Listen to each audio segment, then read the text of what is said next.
Education അക്കാദമിയുടെ ഒരു പുതിയ വീഡിയോയിലേക്ക് സ്വാഗതം. കേരള PSCയുടെ വരുന്ന പരീക്ഷകൾക്കായിട്ട് തയ്യാറാക്കിയ പ്രധാനപ്പെട്ട 50 ചോദ്യങ്ങളാണ് ഇന്നത്തെ വീഡിയോയിലൂടെ നോക്കുന്നത്. ചോദ്യങ്ങളിലേക്ക് കടക്കാം. ഏത് ഗ്രഹത്തിൻ്റെ ഉപഗ്രഹങ്ങളാണ് ഗലീലിയൻ ഉപഗ്രഹങ്ങൾ എന്നറിയപ്പെടുന്നത്? ഏത് ഗ്രഹത്തിൻ്റെ ഉപഗ്രഹങ്ങളാണ് ഗലീലിയൻ ഉപഗ്രഹങ്ങൾ എന്നറിയപ്പെടുന്നത്? വ്യാഴം. വ്യാഴത്തിൻ്റെ ഉപഗ്രഹങ്ങളാണ് ഗലീലിയൻ ഉപഗ്രഹങ്ങൾ എന്നറിയപ്പെടുന്നത്. സുഷുമ്നയിലെ സെൻട്രൽ കനാലിൽ നിറഞ്ഞിരിക്കുന്ന ദ്രവം. സുഷുമ്നയിലെ സെൻട്രൽ കനാലിൽ നിറഞ്ഞിരിക്കുന്ന ദ്രവം സെറിബ്രോസ്പൈനൽ ദ്രവം. സെറിബ്രോസ്പൈനൽ ദ്രവമാണ് സുഷുമ്നയിലെ സെൻട്രൽ കനാലിൽ നിറഞ്ഞിരിക്കുന്ന ദ്രവം. അഗ്നിശമനികളിൽ ഉപയോഗിക്കുന്ന സോഡിയം സംയുക്തം. അഗ്നിശമനികളിൽ ഉപയോഗിക്കുന്ന സോഡിയം സംയുക്തം സോഡിയം ബൈകാർബണേറ്റ്. സോഡിയം ബൈകാർബണേറ്റ് ആണ് അഗ്നിശമനികളിൽ ഉപയോഗിക്കുന്ന സോഡിയം സംയുക്തം. അന്തർവാഹിനികളിൽ വായു ശുദ്ധീകരണത്തിന് ഉപയോഗിക്കുന്ന സംയുക്തം. അന്തർവാഹിനികളിൽ വായു ശുദ്ധീകരണത്തിന് ഉപയോഗിക്കുന്ന സംയുക്തം സോഡിയം പെറോക്സൈഡ്. സോഡിയം പെറോക്സൈഡ് ആണ് അന്തർവാഹിനികളിൽ വായു ശുദ്ധീകരണത്തിന് ഉപയോഗിക്കുന്ന സംയുക്തം. സ്പിരിറ്റ് ഓഫ് നൈറ്റർ എന്ന അപരനാമത്തിൽ അറിയപ്പെടുന്ന ആസിഡ്. സ്പിരിറ്റ് ഓഫ് നൈറ്റർ എന്ന അപരനാമത്തിൽ അറിയപ്പെടുന്ന acid nitric acid.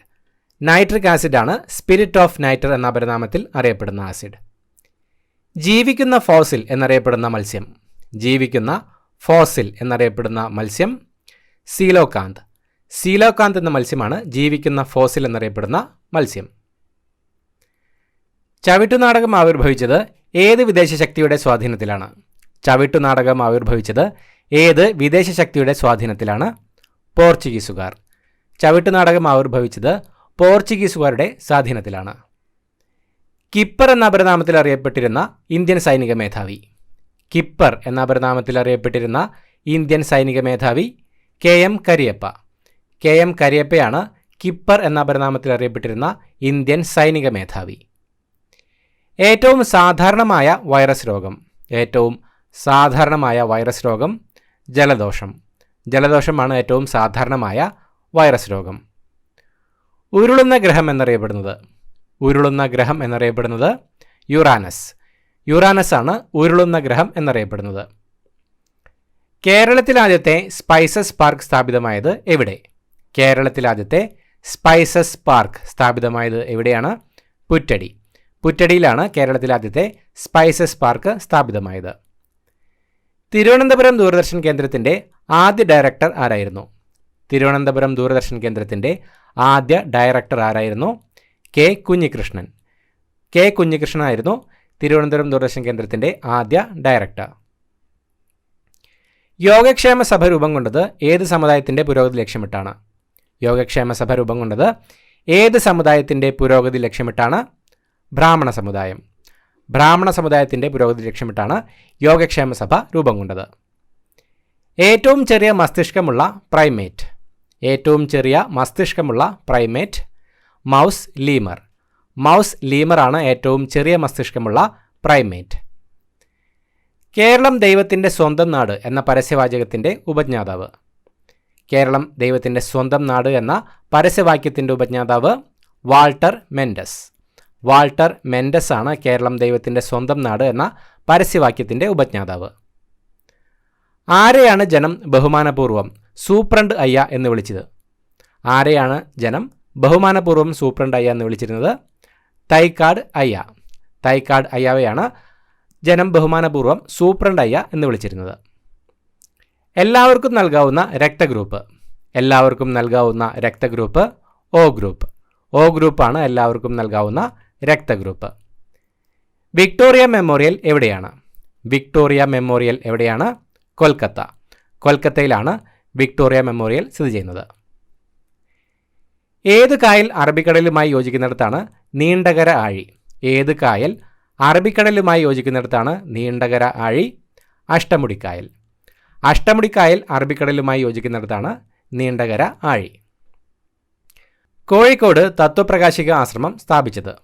Kozhikode Tatvaprakashika ആശ്രമം സ്ഥാപിച്ചത് വാഗ്ഭടാനന്ദൻ. വാഗ്ഭടാനന്ദനാണ് കോഴിക്കോട് തത്വപ്രകാശിക ആശ്രമം സ്ഥാപിച്ചത്. ബ്രിട്ടീഷ് പാർലമെൻറ്റിൽ അംഗമായ ആദ്യ ഭാരതീയൻ. ബ്രിട്ടീഷ് പാർലമെൻറ്റിൽ അംഗമായ ആദ്യ ഭാരതീയൻ ദാദാഭായ് നവറോജി. ദാദാഭായ് നവറോജി ആയിരുന്നു ബ്രിട്ടീഷ് പാർലമെൻറ്റിൽ അംഗമായ ആദ്യ ഭാരതീയൻ? ആരുടെ സ്മരണയ്ക്കാണ് അംജദ് അലി ഖാൻ പ്രിയദർശിനി എന്ന രാഗം ചിട്ടപ്പെടുത്തിയത്? ആരുടെ സ്മരണയ്ക്കാണ് അംജദ് അലി ഖാൻ പ്രിയദർശിനി എന്ന രാഗം ചിട്ടപ്പെടുത്തിയത്? ഇന്ദിരാഗാന്ധി. ഇന്ദിരാഗാന്ധിയുടെ സ്മരണയ്ക്കായാണ് അംജദ് അലി ഖാൻ പ്രിയദർശിനി എന്ന രാഗം ചിട്ടപ്പെടുത്തിയത്. തലച്ചോറിനേക്കാൾ വലുപ്പമുള്ള കണ്ണുള്ള പക്ഷി. തലച്ചോറിനേക്കാൾ വലുപ്പമുള്ള കണ്ണുള്ള പക്ഷി ഒട്ടകപ്പക്ഷി. ഒട്ടകപ്പക്ഷിയാണ് തലച്ചോറിനേക്കാൾ വലുപ്പമുള്ള കണ്ണുള്ള പക്ഷി. ജൈവവർഗീകരണ ശാസ്ത്രത്തിൻ്റെ പിതാവ്. ജൈവവർഗീകരണ ശാസ്ത്രത്തിൻ്റെ പിതാവ് കാൾ ലിനയസ്. കാൾ ലിനയസ് ആണ് ജൈവവർഗീകരണ ശാസ്ത്രത്തിൻ്റെ പിതാവ്. മലയോരങ്ങളിൽ കുറ്റിക്കാടുകൾ വെട്ടിത്തെളിച്ച് ചെയ്തിരുന്ന കേരളത്തിലെ പരമ്പരാഗത കൃഷിരീതി. മലയോരങ്ങളിൽ കുറ്റിക്കാടുകൾ വെട്ടിത്തെളിച്ച് ചെയ്തിരുന്ന കേരളത്തിലെ പരമ്പരാഗത കൃഷിരീതി പുനം കൃഷി, വനം കൃഷി. പുനം കൃഷിയാണ് മലയോരങ്ങളിൽ കുറ്റിക്കാടുകൾ വെട്ടിത്തെളിച്ച് ചെയ്തിരുന്ന കേരളത്തിലെ പരമ്പരാഗത കൃഷിരീതി. സ്മെല്ലിംഗ് സാൾട്ട് എന്നറിയപ്പെടുന്ന പദാർത്ഥം ഏതാണ്? സ്മെല്ലിംഗ് സാൾട്ട് എന്നറിയപ്പെടുന്ന പദാർത്ഥം ഏതാണ്? Ammonium carbonate. അമോണിയം കാർബണേറ്റ് ആണ് സ്മെല്ലിംഗ് സാൾട്ട് എന്നറിയപ്പെടുന്ന പദാർത്ഥം. ഇന്ത്യയിൽ മെട്രോപൊളിറ്റൻ നഗരത്തിന് പുറത്ത് അന്താരാഷ്ട്ര വിമാനത്താവളമായി പ്രഖ്യാപിക്കപ്പെട്ട ആദ്യ വിമാനത്താവളം. ഇന്ത്യയിൽ മെട്രോപൊളിറ്റൻ നഗരത്തിനു പുറത്ത് അന്താരാഷ്ട്ര വിമാനത്താവളമായി പ്രഖ്യാപിക്കപ്പെട്ട ആദ്യ വിമാനത്താവളം തിരുവനന്തപുരം. തിരുവനന്തപുരം വിമാനത്താവളമാണ് ഇന്ത്യയിൽ മെട്രോപൊളിറ്റൻ നഗരത്തിന് പുറത്ത് അന്താരാഷ്ട്ര വിമാനത്താവളമായി പ്രഖ്യാപിക്കപ്പെട്ട ആദ്യ വിമാനത്താവളം. ഉരകങ്ങളെയും ഉഭയജീവികളെയും കുറിച്ച് പഠിക്കുന്ന ശാസ്ത്രശാഖ ഏത്? ഉരകങ്ങളെയും ഉഭയജീവികളെയും കുറിച്ച് പഠിക്കുന്ന ശാസ്ത്രശാഖ ഏത്? ഹെർപ്പറ്റോളജി. ഹെർപ്പറ്റോളജിയാണ് ഉരകങ്ങളെയും ഉഭയജീവികളെയും കുറിച്ച് പഠിക്കുന്ന ശാസ്ത്രശാഖ. മദ്യപാനത്തോടുണ്ടാകുന്ന അമിത ആസക്തിയുടെ പേരെന്ത്? മദ്യപാനത്തോടുണ്ടാകുന്ന അമിത ആസക്തിയുടെ പേര് ഡിപ്സോമാനിയ. ഡിപ്സോമാനിയ എന്നാണ് മദ്യപാനത്തോടുണ്ടാകുന്ന അമിത ആസക്തി അറിയപ്പെടുന്നത്. കവിതിലകൻ എന്ന ബഹുമതി പണ്ഡിറ്റ് കറുപ്പന് നൽകിയത് ആരാണ്? കവിതിലകൻ എന്ന ബഹുമതി പണ്ഡിറ്റ് കറുപ്പന് നൽകിയത് ആരാണ്? കൊച്ചി രാജാവ്. കൊച്ചി രാജാവാണ് കവിതിലകൻ എന്ന ബഹുമതി പണ്ഡിറ്റ് കറുപ്പന് നൽകിയത്. കേരളത്തിൻ്റെ ഏറ്റവും വടക്കേ അറ്റത്തുള്ള വന്യജീവി സങ്കേതം ഏത്? കേരളത്തിൻ്റെ ഏറ്റവും വടക്കേ അറ്റത്തുള്ള വന്യജീവി സങ്കേതം ആറളം. കണ്ണൂർ ജില്ലയിലെ ആറളം വന്യജീവി സങ്കേതമാണ് കേരളത്തിൻ്റെ ഏറ്റവും വടക്കേ അറ്റത്തുള്ള വന്യജീവി സങ്കേതം. പ്രാചീന ഭാരതത്തിൽ അയസ് എന്നറിയപ്പെട്ടിരുന്ന ലോഹം. പ്രാചീന ഭാരതത്തിൽ അയസ് എന്നറിയപ്പെട്ടിരുന്ന ലോഹം ചെമ്പ്. ചെമ്പാണ് പ്രാചീന ഭാരതത്തിൽ അയസ് എന്നറിയപ്പെട്ടിരുന്ന ലോഹം. യൂണിഫോം സിവിൽ കോഡ് നിലവിലുള്ള ഏക ഇന്ത്യൻ സംസ്ഥാനം. യൂണിഫോം സിവിൽ കോഡ് നിലവിലുള്ള ഏക ഇന്ത്യൻ സംസ്ഥാനം ഗോവ. ഗോവയാണ് യൂണിഫോം സിവിൽ കോഡ് നിലവിലുള്ള ഏക ഇന്ത്യൻ സംസ്ഥാനം. ജനങ്ങൾക്ക് അഹിംസയുടെ മാർഗം ശരിയായി മനസ്സിലായില്ല എന്ന് ഗാന്ധിജി വിശേഷിപ്പിച്ച സംഭവം. ജനങ്ങൾക്ക് അഹിംസയുടെ മാർഗം ശരിയായി മനസ്സിലായില്ല എന്ന് ഗാന്ധിജി വിശേഷിപ്പിച്ച സംഭവം ചൗരി ചൗര സംഭവം. 1922 ചൗരി ചൗര സംഭവത്തെ തുടർന്നാണ് ജനങ്ങൾക്ക് അഹിംസയുടെ മാർഗം ശരിയായി മനസ്സിലായില്ല എന്ന് ഗാന്ധിജി വിശേഷിപ്പിച്ചത്. ഇന്ത്യയിൽ ഏറ്റവും കൂടുതൽ വിസ്തീർണത്തിൽ കൃഷി ചെയ്യുന്ന വിള ഏതാണ്? ഇന്ത്യയിൽ ഏറ്റവും കൂടുതൽ വിസ്തീർണത്തിൽ കൃഷി ചെയ്യുന്ന വിള ഏതാണ്? നെല്ല്. നെല്ലാണ് ഇന്ത്യയിൽ ഏറ്റവും കൂടുതൽ വിസ്തീർണത്തിൽ കൃഷി ചെയ്യുന്ന വിള. വോട്ട് ചെയ്തവരെ തിരിച്ചറിയുന്നതിന് വേണ്ടി മായ്ക്കാനാകാത്ത മഷി ഉപയോഗിച്ച ആദ്യ ഇലക്ഷൻ. വോട്ട് ചെയ്തവരെ തിരിച്ചറിയുന്നതിന് വേണ്ടി മായ്ക്കാനാകാത്ത മഷി ഉപയോഗിച്ച ആദ്യ ഇലക്ഷൻ 1962. 1962 ഇലക്ഷനാണ് വോട്ട് ചെയ്തവരെ തിരിച്ചറിയുന്നതിന് വേണ്ടി മായ്ക്കാനാകാത്ത മഷി ഉപയോഗിച്ചത്. 1962 ഇലക്ഷൻ. ജവഹർലാൽ നെഹ്റുവിൻ്റെ ആത്മകഥ മലയാളത്തിലേക്ക് പരിഭാഷപ്പെടുത്തിയത് ആരാണ്? ജവഹർലാൽ നെഹ്റുവിൻ്റെ ആത്മകഥ മലയാളത്തിലേക്ക് പരിഭാഷപ്പെടുത്തിയത് ആരാണ്? CH കുഞ്ഞപ്പ. CH കുഞ്ഞപ്പയാണ് ജവഹർലാൽ നെഹ്റുവിൻ്റെ ആത്മകഥ മലയാളത്തിലേക്ക് പരിഭാഷപ്പെടുത്തിയത്. കേരളത്തിലെ നാടുവാഴികളെക്കുറിച്ചുള്ള ആദ്യത്തെ ലിഖിത പരാമർശം ഏത്? കേരളത്തിലെ നാടുവാഴികളെക്കുറിച്ചുള്ള ആദ്യത്തെ ലിഖിത പരാമർശം ഏത്? തരിസാപ്പള്ളി ശാസനം. തരിസാപ്പള്ളി ശാസനമാണ് കേരളത്തിലെ നാടുവാഴികളെക്കുറിച്ചുള്ള ആദ്യത്തെ ലിഖിത പരാമർശം. ഭരണഘടനാ ഭേദഗതിയെക്കുറിച്ച് പ്രതിപാദിക്കുന്ന വകുപ്പ്. ഭരണഘടനാ ഭേദഗതിയെക്കുറിച്ച് പ്രതിപാദിക്കുന്ന വകുപ്പ് ആർട്ടിക്കിൾ 368. ആർട്ടിക്കിൾ 368 ഭരണഘടനാ ഭേദഗതിയെക്കുറിച്ച് പ്രതിപാദിക്കുന്ന വകുപ്പ്. കേരളം ഉൾപ്പെടെയുള്ള പുതിയ 14 സംസ്ഥാനങ്ങളുടെ രൂപീകരണത്തിനിടയായ ഭരണഘടനാ ഭേദഗതി. കേരളം ഉൾപ്പെടെയുള്ള പുതിയ 14 സംസ്ഥാനങ്ങളുടെ രൂപീകരണത്തിനിടയായ ഭരണഘടനാ ഭേദഗതി 7ാം ഭേദഗതി. 1956 7ാം ഭേദഗതിയാണ് കേരളം ഉൾപ്പെടെയുള്ള പുതിയ 14 സംസ്ഥാനങ്ങളുടെ രൂപീകരണത്തിനിടയായ ഭരണഘടനാ ഭേദഗതി. ഗാന്ധിജിയെ അർദ്ധനഗ്നനായ ഫക്കീർ എന്ന് വിശേഷിപ്പിച്ചത് ആരാണ്? ഗാന്ധിജിയെ അർദ്ധനഗ്നനായ ഫക്കീർ എന്ന് വിശേഷിപ്പിച്ചത് ആരാണ്? Winston Churchill.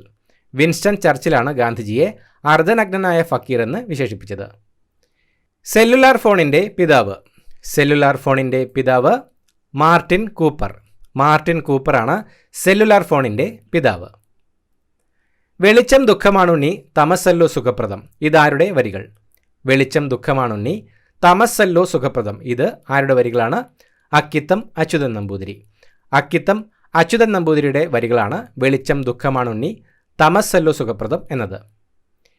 ഇന്ത്യയിലെ ആദ്യത്തെ വനിതാ ഗവർണർ.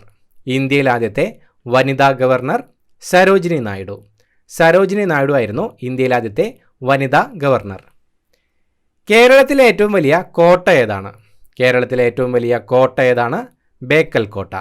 ബേക്കൽ കോട്ടയാണ് കേരളത്തിലെ ഏറ്റവും വലിയ കോട്ട. താജ്മഹൽ രൂപകൽപ്പന ചെയ്ത ശില്പി. താജ്മഹൽ രൂപകൽപ്പന ചെയ്ത ശില്പി ഉസ്താദ് ഈസ. ഉസ്താദ് ഈസയാണ് താജ്മഹൽ രൂപകൽപ്പന ചെയ്ത ശില്പി. ഇഷ്ടിക കൊണ്ട് നിർമ്മിച്ച ലോകത്തിലെ ഏറ്റവും ഉയരമുള്ള മിനാരമേത്? ഇഷ്ടിക കൊണ്ട് നിർമ്മിച്ച ലോകത്തിലെ ഏറ്റവും ഉയരമുള്ള മിനാരമേത്? കുത്തബ് മിനാർ. കുത്തബ് മിനാറാണ് ഇഷ്ടിക കൊണ്ട് നിർമ്മിച്ച ലോകത്തിലെ ഏറ്റവും ഉയരമുള്ള മിനാരം.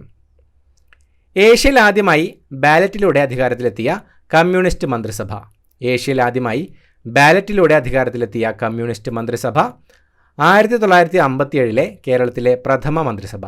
1957 കേരളത്തിലെ പ്രഥമ മന്ത്രിസഭയായിരുന്നു ഏഷ്യയിൽ ആദ്യമായി ബാലറ്റിലൂടെ അധികാരത്തിലെത്തിയ കമ്മ്യൂണിസ്റ്റ് മന്ത്രിസഭ. കേരള ഗവർണറായ ഏക മലയാളി. കേരള ഗവർണറായ ഏക മലയാളി വി വിശ്വനാഥൻ. വി വിശ്വനാഥനാണ് കേരള ഗവർണറായ ഏക മലയാളി. കേരളത്തിലെ ഏറ്റവും കൂടുതൽ ആണവ പ്രസരണം അനുഭവപ്പെടുന്ന പ്രദേശം. കേരളത്തിലെ ഏറ്റവും കൂടുതൽ ആണവ പ്രസരണം അനുഭവപ്പെടുന്ന പ്രദേശം കരുനാഗപ്പള്ളി. കരുനാഗപ്പള്ളിയിലാണ് കേരളത്തിലെ ഏറ്റവും കൂടുതൽ ആണവ പ്രസരണം അനുഭവപ്പെടുന്നത്. ഇത്രയുമാണ് ചോദ്യങ്ങൾ. പുതിയൊരു വീഡിയോയുമായിട്ട് വീണ്ടും കാണാം.